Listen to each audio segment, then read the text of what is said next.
देखिए, इसीलिए मैं आप लोगों को बोलता हूँ कि भाई जिस टाइम पे आप इन्वेस्टमेंट करना शुरू करते हैं ना, उस टाइम पे आपको ये गलती नहीं करना चाहिए।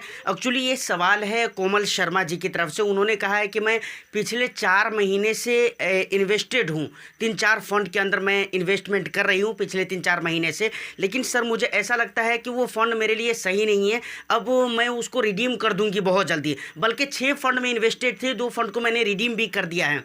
ऐसा करके सवाल कहा है किसने? कोमल शर्मा जी ने। मुझे लगता है ये प्रॉब्लम आज सिर्फ कोमल शर्मा जी के साथ नहीं है, बल्कि हिंदुस्तान के अंदर, इंडिया के अंदर बहुत सारे ऐसे इन्वेस्टर्स हैं जो शुरू में फ़ंड का सिलेक्शन करते हैं और 10 साल, 8 साल, 7 साल का टाइम पीरियड लेकर वो चलना शुरू करते हैं, बट वो 6 महीने, 8 महीने, 10 महीने, 1 साल होते होते तक बहुत सारे इन्वेस्टर्स अपने इन्वेस्टमेंट को रिडीम कर देते हैं। मैंने कल की भी वीडियो में कहा था कि लगभग इंडिया के अंदर 75% ऐसे इन्वेस्टर्स हैं, बल्कि इससे ज़्यादा है, मैं तो कम बोल रहा हूँ, इससे ज़्यादा इन्वेस्टर्स ऐसे हैं परसेंटेज वाइज जो बहुत जल्दी अपने फ़ंड को रिडीम कर देते हैं। अब अगर कोमल शर्मा जी के केस में अगर हम बात करें तो इन्होंने क्यों ऐसा कहा? अब इनको ऐसा क्या लगने लगा, कौन सा रीज़न हुआ जिस रीज़न की वजह से इनको लगने लगा कि भाई ये फ़ंड मेरे लिए नहीं है? ये बहुत इंपॉर्टेंट चीज़ है। तो आज इसके ऊपर हम बात करेंगे कि आखिर ऐसी गलती क्यों होती है और आपको फ़ंड जिस टाइम पे आप लेते हैं, फ़ंड का सिलेक्शन करते हैं, उस टाइम पे आपको किन किन बातों का ख्याल रखना चाहिए। और एक बात याद रखिए, आप अपनी पोर्टफोलियो बनाएं या जिस वक्त आप फ़ंड लेते हैं उस टाइम पे अगर आप मेरे तरीके से, जो तरीका अभी मैं आपको बता रहा हूँ, उस तरीके से अगर फ़ंड को सेलेक्ट करते हैं तो 99.9% ये चांस हो जाएंगे कि आप किसी भी तरीके से गलत फ़ंड सेलेक्ट नहीं कर सकते हैं। तो चलिए वीडियो को स्टार्ट करते हैं, लेकिन उससे पहले सर एक रिक्वेस्ट ज़रूर करना चाहूँगा कि चैनल पे अगर फर्स्ट टाइम विजिट कर रहे हैं तो चैनल को ज़रूर सब्सक्राइब कर लीजिए और बेल आइकन को भी प्रेस कर दीजिए, वीडियो को लाइक करके शेयर कर दीजिए ज़्यादा से ज़्यादा, क्योंकि आपका सब्सक्राइब और लाइक करना मुझे बहुत ज़्यादा मोटिवेट करता है, तो इसलिए ये मेरे लिए बहुत ही ज़्यादा कीमती है। देखिए, सबसे पहली बात अगर मैं बात करूं कि कोई भी बंदा, कोई भी इन्वेस्टर्स एक मरतबा पोर्टफोलियो बनाया, बाद में कुछ दिनों तक उन्होंने इन्वेस्टमेंट करते करते बाद में उन्होंने कुछ दिनों के बाद रिडीम कर दिया। ऐसा क्यों होता है जानते हैं? मैक्सिमम केस ऐसे होंगे कि लोग गलत फंड वहाँ पर सेलेक्ट करते हैं, ठीक है ना? रॉन्ग फंड सेलेक्शन की वजह से ऐसा होता है। 99% केस ऐसे हैं जहां पर फंड गलत चुनने की वजह से यहां पर ये चीज़ देखने को मिलती है। तो अब सवाल आता है कि भाई फंड का सेलेक्शन जिस टाइम पे हम फंड ले रहे होते हैं तो हमें किन किन बातों का ख्याल रखना चाहिए, समझ रहे हैं? देखिए, बहुत सारे इन्वेस्टर्स गलती क्या करते हैं, सिर्फ फंड के अंदर ही वो देखते हैं, फ़ंड की खूबी ही वो देखते हैं कि फ़ंड के अंदर क्या क्या अच्छाई है, क्या क्या बुराई है। 100% ये गलत बात है। आपको कुछ चीज़ें, मैं क्या बोल रहा हूँ, आपको कुछ चीज़ें अपने अंदर देखना चाहिए जिस टाइम पे आप फ़ंड ले रहे हों, और कुछ चीज़ें आपको फ़ंड के अंदर देखना चाहिए। सबसे पहले हम बात करते हैं कि आपको अपने अंदर क्या क्या चीज़ों का ध्यान रखना चाहिए, किन किन बातों का ख्याल रखना चाहिए। देखिए, सबसे पहली बात, जिस वक्त पे आप फ़ंड ले रहे होते हैं ना, तो उस टाइम पे आपको सबसे पहली चीज़ जो अपने अंदर देखना चाहिए, फ़ंड के अंदर क्या देखना चाहिए उस पर तो हम आ ही रहे हैं, लेकिन अपने अंदर में सबसे पहली चीज़ आपको देखना चाहिए ये कि आप ये देखिए कि भाई आपकी एज क्या है, समझ रहे हैं? सबसे पहली चीज़ आप देखिए कि आपकी एज क्या है। एज क्यों देखना चाहिए ये भी आगे मैं आपको बताता हूँ। उसके बाद दूसरी चीज़ जो आपको देखनी चाहिए, वो दूसरी चीज़ क्या देखनी चाहिए? दूसरी चीज़ आपको ये देखना चाहिए कि आप किस टाइम ड्यूरेशन के लिए निवेश करना चाहते हैं, समझ रहे हैं? ये चीज़ आपको देखना चाहिए, किस टाइम ड्यूरेशन के लिए आप निवेश करना चाहते हैं। और तीसरी चीज़ जो आपको देखना चाहिए वो ये देखना चाहिए कि भाई आप रिस्क कितना ले सकते हैं, अपने इन्वेस्टमेंट के ऊपर आप रिस्क कितना ले सकते हैं। अगर ये 3 चीज़ें अगर आपको अपने अंदर क्लियर है, तब जाकर आपको फंड के अंदर देखना चाहिए। और क्या क्या देखना चाहिए मैं आपको बताता हूँ। सबसे पहली बात, आपको एज इसलिए देखना चाहिए, रीज़न समझिए सर, यही तो दिक्कत है भाई, रिटेल इन्वेस्टर्स की क्या दिक्कत है? यही तो दिक्कत है कि हम समझते नहीं हैं, रीज़न नहीं समझने की कोशिश करते, कारण नहीं समझते भाई कौन चीज़ क्यों हमें देखना चाहिए और क्या क्या देखना चाहिए। एज आपको इसलिए देखना चाहिए, अगर एक 22 साल 24 साल का अगर लड़का है तो यकीनन उसका जो भी कैपिटल है वो अपने 100% कैपिटल को कहाँ पर निवेश कर सकता है? इक्विटी में निवेश कर सकता है। लेकिन अगर वहीं पर 60-70 साल का अगर कोई इंसान है, कोई व्यक्ति है, तो वो अपने 100% कैपिटल को इक्विटी में नहीं निवेश कर सकता, बल्कि 50% को भी नहीं निवेश कर सकता है। तो ये चीज़ें बहुत मैटर कर सकती है। और एज के हिसाब से जो है ना यहाँ पर ये रिस्क की जो हम बात कर रहे हैं ना, रिस्क की, तो एज के हिसाब से ये आपके कम हो जाते हैं, समझ रहे हैं, ये मैनेज हो जाते हैं एज के हिसाब से। आपके पास भाई अगर 25 साल 22 साल एज है आपकी, 30 साल है या 35 साल है, तो अभी आपके पास एक लंबा टाइम रहता है कि आप लंबे समय के लिए निवेश कर सकते हैं। बीच में अगर कुछ लॉस भी होता है तो वहाँ पर उसको मैनेज करने के लिए आपके पास टाइम रहेंगे, इंपॉर्टेंट चीज़। तो यहाँ पर आपको क्लियर हो गया है कि एज की वजह से रिस्क मैनेज हो जाते हैं, और ये और भी तरीके से मैनेज होते हैं, और वो क्या है, टाइम ड्यूरेशन।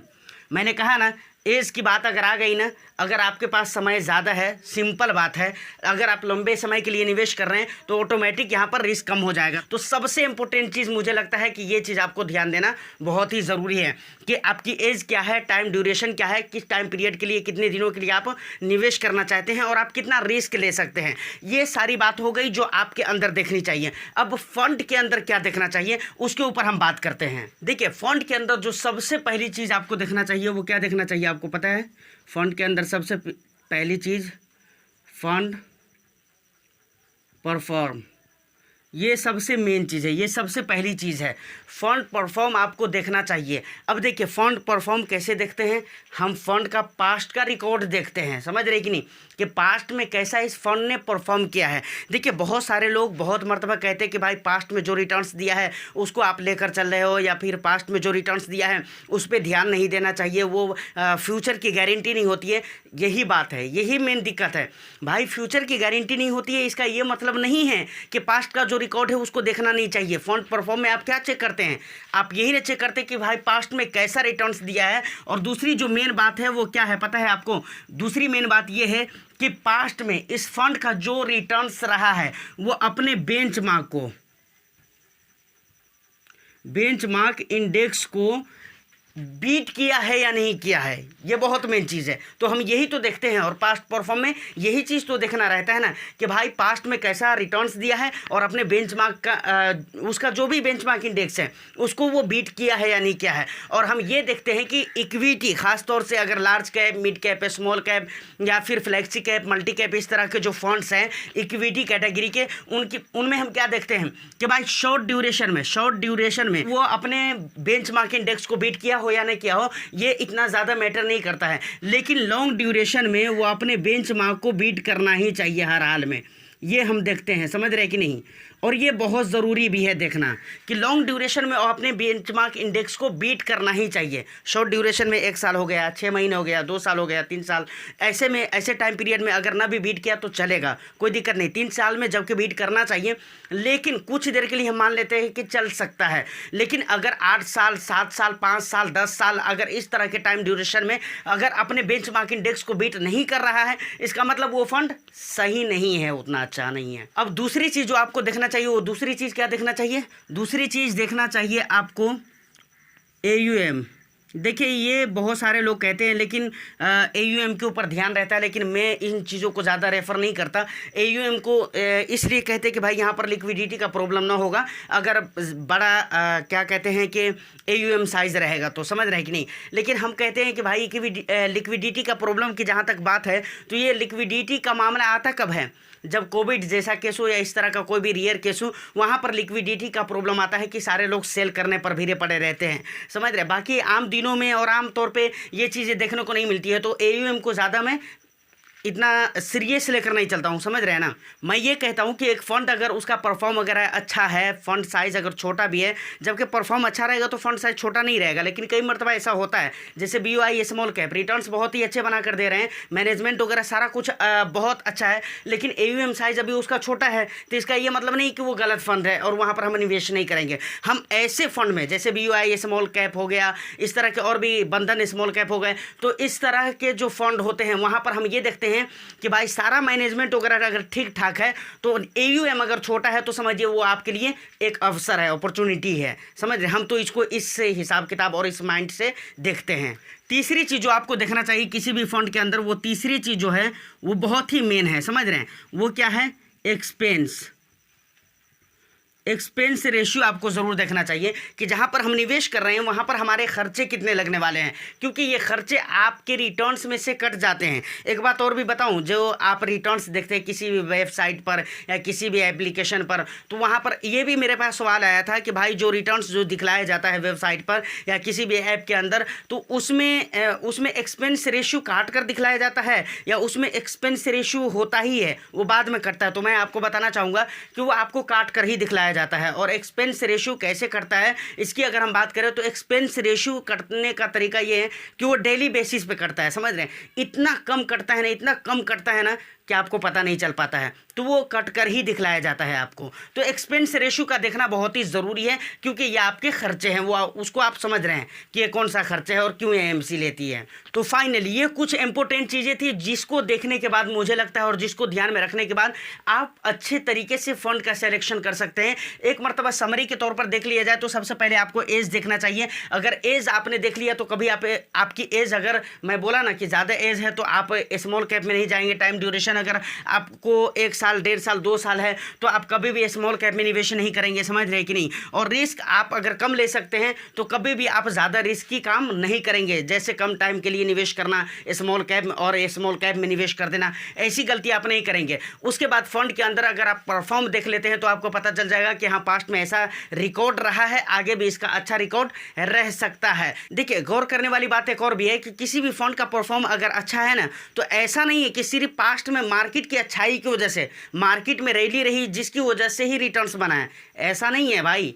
इसका एक मतलब ये भी है कि भाई मैनेजमेंट वहाँ पर ठीक है, फंड मैनेजर के जो फंड सिलेक्शन के तरीके हैं, उसका जो अपना तजर्बा है, एक्सपीरियंस है, वो अच्छे हैं, ये भी मतलब होता है, समझ रहे हैं ना। तो ये बहुत ही ज़रूरी है। उसके बाद आपको AUM देखना चाहिए और एक्सपेंस देखना चाहिए। AUM को इतना ज़्यादा प्रेफर मैं नहीं करता, वो मैं आपको बता चुका हूँ। उसके बाद एक्सपेंस आपको इसलिए देखना चाहिए कि भाई वो आपके रिटर्न से कटते हैं, जो आपके रिटर्न्स को कम करते हैं, समझ रहे कि नहीं। तो इसीलिए रेगुलर और डायरेक्ट में आप देखते हैं ना कि बहुत ज़्यादा 1-1.5%, 2% का फ़र्क हो जाता है। वो क्यों होता है? और 1-1.5% आपको अभी समझ में नहीं आ रहा है, लेकिन लॉन्ग ड्यूरेशन में और बहुत ज़्यादा अगर आप निवेश करते हैं, बहुत ज़्यादा अमाउंट का अगर आपका इन्वेस्टमेंट चल रहा है और लॉन्ग ड्यूरेशन के लिए निवेश कर रहे हैं, तो देख लीजिए 1-1.5% कितना ज़्यादा हो जाता है।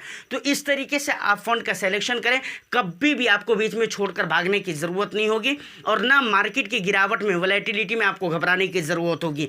तो ये टोटल इन्फॉर्मेशन थे जो कि काम के थे। तो उम्मीद करता हूँ कि ये वीडियो आपको अच्छी लगी हो, तो एक लाइक कर दीजिए, शेयर कर दीजिए। चैनल को अगर अभी तक आपने सब्सक्राइब नहीं किया तो चैनल को भी ज़रूर सब्सक्राइब कर लें। मैं फिर मिलता हूँ किसी नेक्स्ट एंड इंटरेस्टिंग वीडियो में। जब तक के लिए all the best. Thank you for watching.